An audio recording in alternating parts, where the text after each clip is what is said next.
Welcome to Physician Spotlights. I am your host, Dr. Matthew Bechtold. Physician Spotlights is a forum for our outstanding physicians in the field of nutrition to discuss important topics and ideas. And with the help of ASPEN, we're bringing these videos to you. Our guest today is Dr. Stephen McClave. Dr. McClave has been a staple in the nutrition community for many years now. He has written many guidelines and produced a great deal of research that kind of guides our nutritional practice across the world. Thank you, Dr. McClave, for joining us today. Glad to be here, man. Out of curiosity, Dr. McClave, how did you get started in nutrition? When I was a GI fellow in 1985, we were forced at gunpoint to leave Tampa and go up to Chicago and spend 6 weeks running the TPN team for Mitch Kaminsky. Now, Mitch Kaminsky was one of our founding fathers of ASPEN. He organized the first meeting of ASPEN, and I got up there, and he was so fun and so interesting, and he was so enthusiastic about nutrition that he hooked me. And I've just stayed interested ever since. And to my tremendous joy and pleasure, he showed up at our 2019 ASPEN meeting, and I got to give him a big hug and say, "You started this 35 years ago. Thank you."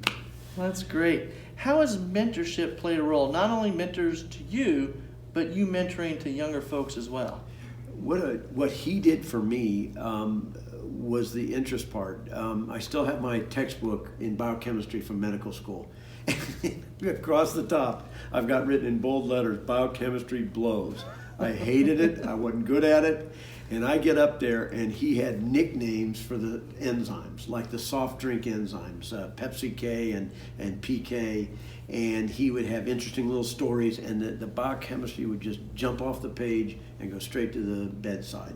And I came away from that 6 weeks saying, biochemistry is pretty interesting. And that's what a mentor does. He excites about it, it excites you about the topic. It's his interest is an enthusiasm draws you in, and then you take it from there. What about mentoring young folks in nutrition? I know you've done a lot of that. We actually sat down 10 years ago, and this was how we started the Nestlé Mentor Fellowship, which you are a fellow. But we said, why did we go into nutrition? And it was because of a mentor. And then we said, well, we need to reproduce that. We need to try to set up a model where we end up officially mentoring other people.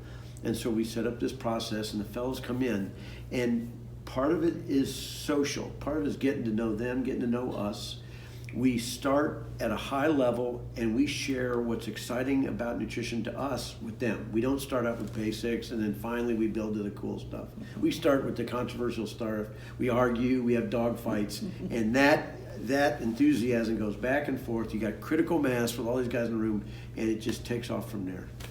And the mentorship is a two-way street. We get as much from the fellows, from you guys, as we impart to them. It's an exchange of information, and that keeps both groups hooked, the mentor and the mentee. Well, that sounds great. It's over a decade of mentorship, which is 10 years, 64 fellows. Just fantastic, fantastic. Now, I'm sure that's one of your proudest accomplishments, but what other proud accomplishments do you have? That's my number one academic activity.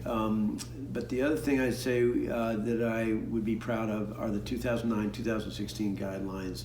Just because with the help of friends like Darren Hyland and Pierre Singer, some of the European guys, we developed a process for the guidelines that thoroughly reviewed the literature, included both randomized trials and expert opinion, and culled that and got into a format that was brief, concise, transparent, and gave valuable information to the clinician at the bedside. It was a fun process. I learned a lot, and I was proud of the product. Absolutely, and we thank you for writing those guidelines to help us on an everyday basis. But besides the guidelines, what do you see as the future of nutrition?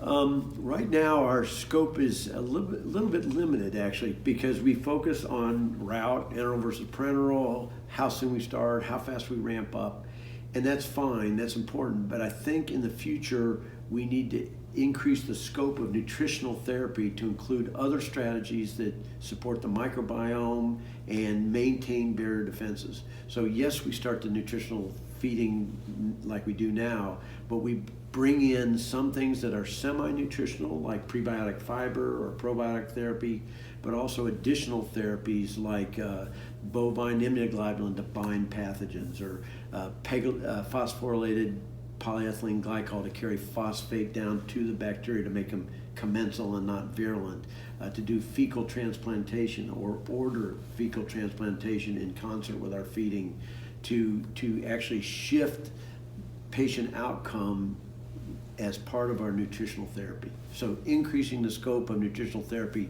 to include all these other strategies to maintain the gut and the microbiome. That's fantastic. Sounds like we've got a lot of work ahead of us. We do. Well, I'd like to thank Dr. McClave for joining us today. I'd also like to thank ASPEN for their partnership with this forum. Have a great day, and we'll see you next month.